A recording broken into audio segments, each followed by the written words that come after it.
আসসালামু আলাইকুম রহমতুল্লাহি ওবরাকাতু। সপ্তম শ্রেণীর সুপ্রিয় শিক্ষার্থীরা, আশা করি তোমরা সকলে আলহামদুলিল্লাহ ভালো আছো। কিছু কিছু স্কুলের অর্ধবার্ষিক পরীক্ষা 2026 গণিত বিষয়ের উপরে অনুষ্ঠিত হয়েছে। কিছু কিছু স্কুলে এখনও বাকি আছে। যে কয়টি স্কুলের হয়েছে তাদের প্রশ্নগুলো আমি সংগ্রহ করার চেষ্টা করেছি। এর মধ্যে তেজগাঁও সরকারি বালিকা উচ্চ বিদ্যালয়ের গণিত বিষয়ের সপ্তম শ্রেণীর প্রশ্নটি আমার হাতে এসে পৌঁছেছে। এটির সংক্ষিপ্ত প্রশ্নের যে প্রশ্নগুলো দেওয়া আছে সেগুলোর ব্যাখ্যা আজকে আমি দেওয়ার চেষ্টা করব। তোমরা সকলে আমার এই ভিডিওটির সাথে থাকবে এবং ব্যাখ্যাগুলো বোঝার চেষ্টা করবে। দেখতে পাচ্ছ তোমরা আমাদের সপ্তম শ্রেণী গণিত বিষয়ের মূল পাঠ্য বই, জাতীয় শিক্ষাক্রম ও পাঠ্যপুস্তক বোর্ড বাংলাদেশ থেকে প্রণীত। শিক্ষার্থীরা, তোমরা সকলে দেখতে পাচ্ছ সংক্ষিপ্ত প্রশ্নের যে কোনো 10টি প্রশ্নের উত্তর দাও। 10 দুগুণে 20, 1 থেকে 10 পর্যন্ত 10টি প্রশ্ন এই পৃষ্ঠায় রয়েছে। আমরা পরের পৃষ্ঠায় যাব। অপর পৃষ্ঠায় আমাদের 11 থেকে 15 পর্যন্ত প্রশ্ন রয়েছে। 11 থেকে 15 আমরা প্রশ্নগুলো দেখতে পাচ্ছি। শিক্ষার্থীরা সবাই, আমি এক এক করে তোমাদের এই প্রশ্নগুলোর উত্তর দেওয়ার চেষ্টা করবো ইনশাআল্লাহ। শিক্ষার্থীরা, 1 নম্বর প্রশ্ন, ভাগের সাহায্যে 529-এর বর্গমূল নির্ণয়। আমরা 529 সংখ্যাটি লিখলাম, 3 অঙ্ক বিশিষ্ট একটি সংখ্যা। আমরা ডান পাশের দুটি অঙ্ক নিয়ে একটা জোড়া তৈরি করব। তৃতীয় অঙ্কটি জোড়াবিহীন 5। আমরা এমন একটি অঙ্ক চিন্তা করব যেই সংখ্যাকে ওই সংখ্যা দ্বারা গুণ করলে গুণফল 5-এর সমান কিংবা তার চেয়ে ছোট হয়। আমরা প্রথমে 2 অঙ্কটি বসিয়েছি ভাগফলের এখানে। 2কে 2 দ্বারা গুণ করলে 4 হয়। যদি আমরা এখানে 3 চিন্তা করতাম, 3কে 3 দ্বারা গুণ করলে 9 হতো, যেটা 5 অপেক্ষা বৃহত্তর, সেজন্য আমরা সেটা লিখলাম না। আমরা লিখলাম 2 অঙ্কটি 2কে 2 দ্বারা গুণ করলে গুণফল হচ্ছে 4। 5 থেকে 4 বিয়োগ করে আমরা পাচ্ছি 1। একইভাবে এখানে যে 2 অঙ্কটি বসালাম, এর দ্বিগুণ আমরা এখানে বসাবো বাম পাশে, 2 দুগুণে 4। এবার আমরা ডান পাশের 9 এবং 2 নিয়ে যে জোড়াটা ছিল, সংখ্যাটি হয়েছিল 29 সংখ্যাটি নামালাম। এবার আমরা 4-এর অঙ্কটির ডান পাশে ক্রমান্বয়ে 1 2 3 অঙ্ক বসাবো। বসিয়ে 2 অঙ্ক বিশিষ্ট সংখ্যা তৈরি করব। যেমন ধরো 4-এর পর আমরা 2 বসালাম, 42 হলো। 42কে 2 দ্বারা গুণ করলে আমাদের হয় 84। 129 থেকে 84 অনেক ছোট, সেজন্য আমরা 4-এর পরে ডান পাশে আমরা 3 অঙ্কটি বসালাম। সংখ্যাটি 43 হলো, 2 অঙ্ক বিশিষ্ট সংখ্যা 43। একে আমরা 3 দ্বারা গুণ করব। 3 দ্বারা গুণ করলে আমাদের আসে 129। এখানেও 129 আছে, সেজন্য আমরা 4-এর ডান পাশে 3 বসাবো, এখানে 2-এর ডান পাশে 3 বসাবো। তাহলে 43কে 3 দ্বারা গুণ করে গুণফল 129 লিখলাম। ভাগশেষ আমাদের 0।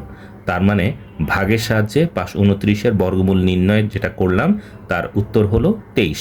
উত্তর বর্গমূল 23। এবার দ্বিতীয় প্রশ্নের ব্যাখ্যা। আমাদের উপাত্তের সর্বোচ্চ সংখ্যা দেওয়া আছে 88, উপাত্তের সর্বনিম্ন সংখ্যা 63। আমাদের এখানে পরিসর বের করতে বলা হয়েছে। পরিসরের সূত্রটি আমরা সকলেই জানি শিক্ষার্থীরা। উপাত্তের সর্বোচ্চ সংখ্যা বিয়োগ সর্বনিম্ন সংখ্যা যোগ 1। 88 থেকে 63 গেলে আমাদের থাকবে 25, তার সাথে 1 যোগ করলে আমাদের উত্তর আসবে 26। শিক্ষার্থীরা, এরপরে সিরিয়ালে 2-এর পরে 3 4 প্রশ্নের ব্যাখ্যাটা আমরা একটু পরে দিচ্ছি। প্রথমে দিচ্ছি 5-এ আমাদের প্রশ্নটি হচ্ছে এরকম যে প্রথম রাশি হচ্ছে a plus B plus C গুণন দ্বিতীয় পদ হচ্ছে a মাইনাস বি। আমরা দ্বিতীয় পদের আমাদের যে উৎপাদক, প্রথম উৎপাদক, দ্বিতীয় উৎপাদকের প্রথম পদ হচ্ছে আমাদের এ দ্বারা আমরা প্রথম উৎপাদকের প্রতিটি পদকে গুণ করব। এ দ্বারা একে গুণ করলে এ স্কোয়ার, এ দ্বারা বিকে গুণ করলে এ বি। যেহেতু এর আগে চিহ্ন নেই, তার মানে ধরে নিব হচ্ছে প্লাস। প্লাস আর প্লাস গুণ করে প্লাস, প্লাস আর প্লাস গুণ করে প্লাস এখানে আসলো। এ আর সি গুণ করলে এসি। এবার আমরা দ্বিতীয় উৎপাদকের দ্বিতীয় পদ হচ্ছে মাইনাস বি। প্রথমে আমরা চিহ্নের গুণ করব, মাইনাস দ্বারা প্লাসকে গুণ করলে মাইনাস, বি আর এ গুণ করে A B, minus R plus গুণ করে মাইনাস, বি আর বি গুণ করে বি স্কোয়ার, মাইনাস আর প্লাস গুণ করে মাইনাস, বি আর সি গুণ করে বিসি। যেহেতু বি স্কোয়ার জাতীয় কোনো পদ উপরে নেই, সেজন্য আমরা এই এসির পরে ডান পাশে সরিয়ে লিখলাম। বিসি জাতীয় কোনো পদ নেই, সেজন্য সেটাকে আমরা ডান পাশে সরিয়ে লিখলাম। এবার যোগ করব গুণের বেলা নিয়ম, minus A B plus A B যোগ করলে কাটা যায়। প্রথম পদ নামলো এ স্কোয়ার, এরপরে প্লাস এসি নামলো, মাইনাস বি স্কোয়ার নামলো, মাইনাস বিসি নামলো। এবার শিক্ষার্থীরা আমরা যেই পরবর্তী প্রশ্ন, সেটি হচ্ছে আমাদের উৎপাদকে বিশ্লেষণ।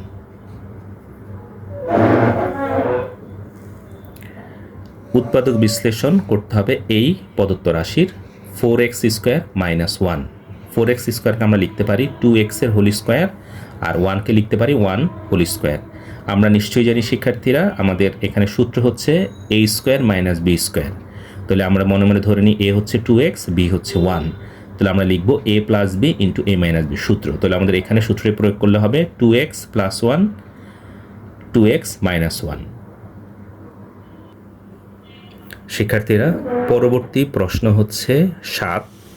7-এর ক্ষেত্রে এ রাশির মান 2, বি রাশির মান হচ্ছে 4। প্রদত্ত রাশি হচ্ছে 9a square minus 24ab plus 16b square.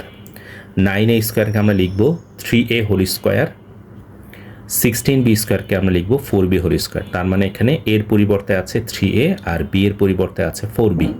তাহলে আমরা a স্কোয়ার পেয়ে গেলাম প্লাস বি স্কোয়ার পেয়ে গেলাম। তো মাঝখানে আমরা সূত্র অনুসারে সাজানোর জন্য লিখব মাইনাস, বর্গের সূত্রের জন্য লিখব 2, আর এখানে ব্র্যাকেটের মধ্যে আছে কত 3a লিখব, এখানে ব্র্যাকেটের মধ্যে কত আছে 4b লিখব। এবার এই তিনটা গুণফল করে দেখি কত আসে, 24ab হয় কিনা।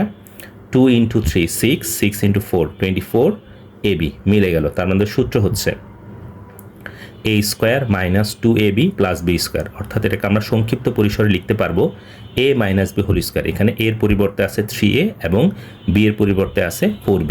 এবার আমরা অজানা রাশি বা চলকের মানগুলো লিখব। এর মান 2 লিখলাম, 3 ইন্টু 2 6, বি এর মান লিখলাম 4, 4 ইন্টু 4 16। তাহলে এবার মাইনাস 16 থেকে আবার প্লাস 6 বিয়োগ করলে আসবে 10।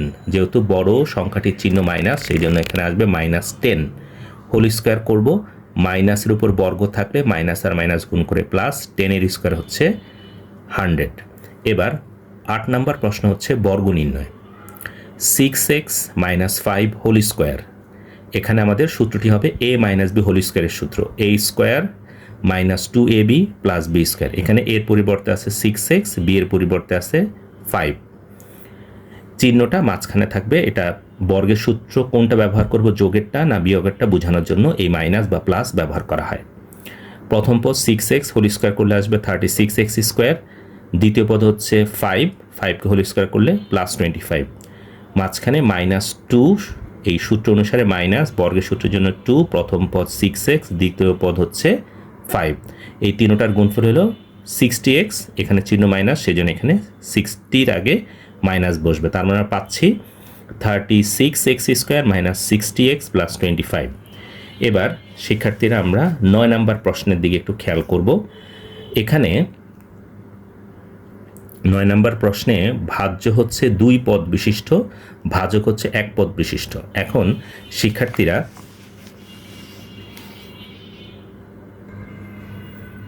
আমাদের 2 পদ বিশিষ্ট পদকে 1 পদ বিশিষ্ট পদ দ্বারা ভাগ করব। যেহেতু হরে মাইনাস আছে, মাইনাসটা মাঝখান বর্গ লিখব। লবের প্রথম পদকে হর দ্বারা ভাগ, এখানে প্লাস আছে, প্লাসটা লিখলাম। আর এই মাইনাস চিহ্নটাকে হরের সাথেই লিখলাম। দ্বিতীয় পদকে হর দ্বারা ভাগ, এখানে এর পাওয়ার হচ্ছে 4, এখানে এর পাওয়ার হচ্ছে 2। ভাগের সময় বিয়োগ হয়, 4 বিয়োগ 2, তার মানে হচ্ছে 2। একইভাবে বি এর পাওয়ার হচ্ছে এখানে 4, এখানে বি এর পাওয়ার হচ্ছে 2, তার মানে 4 থেকে 2 বিয়োগ করলে হবে 2। মাইনাসটা মাঝখানে আমরা সামনে লিখলাম, প্লাস আর মাইনাস গুণ। তাহলে আমাদের 9 নম্বর প্রশ্ন হচ্ছে দ্বিতীয় পদকে প্রথম পদকে দ্বিতীয় পদ দ্বারা ভাগ করব। প্রথম উৎপাদকের মধ্যে আছে 2টি পদ, দ্বিতীয় উৎপাদকে 1টি পদ আছে। ভাগ করলে আমাদের রেজাল্ট আসবে -a² -3a⁵ b⁵ 10 নম্বর প্রশ্নের সমাধান। আমাদের প্রশ্নে আছে প্রতি কেজি আলুর ক্রয় মূল্য 20 টাকা, 40 কেজি আলুর ক্রয় মূল্য বের করব, 20 × 40 800 টাকা। প্রতি কেজি আলুর বিক্রয় মূল্য 22 টাকা, তাহলে 40 কেজি আলুর বিক্রয় মূল্য বের হবে 22 × 40 অর্থাৎ 880 টাকা। আমরা দেখতে পাচ্ছি বিক্রয় মূল্য বেশি, ক্রয় মূল্য কম। বিক্রয় মূল্য বেশি এবং ক্রয় মূল্য যদি কম হয় তাহলে লাভ হয়। লাভ কত টাকা হলো? 880 বিয়োগ 800, তার মানে হচ্ছে 80 টাকা। এবার শিক্ষার্থীরা আমরা যাচ্ছি 11 নম্বরে। এখানে আমাদের প্রশ্নটি হচ্ছে এরকম, একটি ঘড়ি 625 টাকায় বিক্রয় করলে 20% ক্ষতি হয়, ঘড়িটির ক্রয় মূল্য কত? তো আমরা ধরে নিলাম ক্রয় মূল্য 100 টাকা, তাহলে 20% ক্ষতিতে বিক্রয় মূল্য হবে 100 বিয়োগ 20, তার মানে হচ্ছে 80 টাকা। আমরা সমাধানটা এভাবে করব যে আমাদের বিক্রয় মূল্য 80 টাকা হলে ক্রয় মূল্য 100 টাকা, বিক্রয় মূল্য 1 টাকা হলে ক্রয় মূল্য 100/80। তাহলে বিক্রয় মূল্য যেহেতু দেওয়া আছে প্রশ্নে 625 টাকা, তাহলে ক্রয় মূল্য হবে 100 × 625/80। আমরা এটাকে ভাগ করলে আমাদের ভাগফল আসবে হচ্ছে ক্যালকুলেশন করার পরে 781.25 টাকা। এটা হচ্ছে আমাদের ক্রয় মূল্য। এবার শিক্ষার্থীরা 12 নম্বর প্রশ্নে আমাদের অনুপাত দেওয়া আছে। ক অনুপাত খ এর মান 7:6, খ অনুপাত গ হচ্ছে 4:2। আমাদেরকে ক, খ, গ এর ধারাবাহিক অনুপাত বের করতে বলা হয়েছে। তাহলে 12 নম্বর প্রশ্নে সমাধান করার জন্য আমরা যেটা করব, প্রথমে ক অনুপাত খ লিখলাম, খ অনুপাত গ লিখলাম। খ এর অনুপাত হচ্ছে এখানে 6, এখানে হচ্ছে 4। এই 4 পূর্ব রাশি দ্বারা এই দুইটা অনুপাতের পূর্ব এবং উত্তর রাশিকে আমরা গুণ করলাম। এবার খ এবং গ এর অনুপাত 4 এবং 2কে খ এর মান 6 দ্বারা আমরা পূর্ব রাশি এবং উত্তর রাশিকে গুণ করলাম। এখানে পাচ্ছি আমরা ক এর মান 28, খ এর মান 24। একইভাবে এখানে পাচ্ছি খ এর মান 24 এবং গ এর মান 12। তাহলে ক, খ, গ এর ধারাবাহিক অনুপাত হলো 28, 24 এবং 12। শিক্ষার্থীরা 13 নম্বর প্রশ্ন হচ্ছে আমাদের 700 টাকা কলি ও পাতার মধ্যে 4:3 অনুপাতে ভাগ করে দিলে পাতা কত টাকা পাবে? কলি ও পাতার টাকার অনুপাত 4:3। অনুপাতের রাশিগুলোর যোগফল হলো 4 + 3 7। প্রশ্নে কলির টাকার পরিমাণ বের করতে বলে নাই, কিন্তু আমরা করেছি। কলির টাকার পরিমাণ যোগফল হরে এবং কলির অনুপাত লবে। 7/4 × 700, আমাদের এখানে আসবে 4 × 100 400 টাকা। পাতার টাকার পরিমাণ হরের অনুপাতের রাশিগুলোর যোগফল হরে আসবে, পাতার অনুপাত আসবে লবে 3 × 700। 7 দ্বারা 700কে ভাগ করলে 100, 100 × 3, তার মানে হচ্ছে 300 টাকা। ঠিক আছে। এবার শিক্ষার্থীরা 14 নম্বর প্রশ্ন। আমাদের কিছু উপাত্ত দেওয়া আছে, এইভাবেই দেওয়া আছে, ঊর্ধ্বক্রমে সাজানো লাগবে আমাদেরকে। আমাদের এলোমেলো দেওয়া ছিল, আমরা ঊর্ধ্বক্রমে সাজিয়ে পেয়েছি। প্রথমে 31, 35, 40, 45, 51, 51, 54, 60, 61, 66। এটাই আমাদের প্রশ্ন, যে উপাত্তগুলোকে মানের ঊর্ধ্বক্রমে সাজাও, মানে ছোট থেকে বড়। 15 নম্বর। 15 নম্বর প্রশ্ন হচ্ছে 320কে কোন ক্ষুদ্রতম সংখ্যা দ্বারা ভাগ করলে ভাগফল পূর্ণবর্গ সংখ্যা হবে? আমরা মৌলিক গুণকের সাহায্যে বের করলাম। 2 দ্বারা ভাগ করলাম 160, আবার 2 দ্বারা ভাগ করলাম 80, আবার 2 দ্বারা ভাগ করলাম 40, আবার 2 দ্বারা ভাগ করলাম 20, আবার 2 দ্বারা ভাগ করলাম 10, আবার 2 দ্বারা ভাগ করলাম 5। 320কে মৌলিক গুণনীয়কে বিশ্লেষণ করে পাই 2, পেলাম হচ্ছে আমরা 8 বার, আমরা জোড়া পেলাম 6 বার, জোড়া পেলাম 3টি, 5 জোড়াবিহীন। তাহলে 320 সংখ্যাটিকে 5 সংখ্যাটি দ্বারা ভাগ করলে ভাগফল পূর্ণবর্গ সংখ্যা হবে। এবার আমরা যে দুটো প্রশ্ন বাদ রেখেছিলাম, প্রথমে 4-এর উত্তর দিচ্ছি। অনুরূপ কোণগুলোর বৈশিষ্ট্য: 1, কোণের কৌণিক বিন্দু আলাদা। 2, ছেদকের একই পাশে অবস্থিত। দেখো এই যে পিইবি এবং হচ্ছে ইএফডি, আমি উদাহরণটা দিয়ে দিলাম। এখানে ছেদকের একই পাশে আছে এবং ই বিন্দু এবং এফ বিন্দু কৌণিক বিন্দু আলাদা, আমি এখানে উদাহরণ সহ দিয়ে দিয়েছি। 3 নাম্বার বলা হয়েছে যে বিসি বাহুর উপর এবি বাহু অঙ্কন করো যেন এ বিসি 90 ডিগ্রি হয়। এইভাবে আমরা আঁকতে পারি কমপক্ষে যারা একদমই জ্যামিতি আঁকতে পারি না, আর হচ্ছে চাঁদার সাহায্য আঁকা যাবে, এটা হচ্ছে কমপক্ষে এতটুকু আঁকতে হবে বোঝানোর জন্য। শিক্ষার্থীরা সবাইকে ধন্যবাদ জানাচ্ছি আমাদের সঙ্গে এতক্ষণ থাকার জন্য।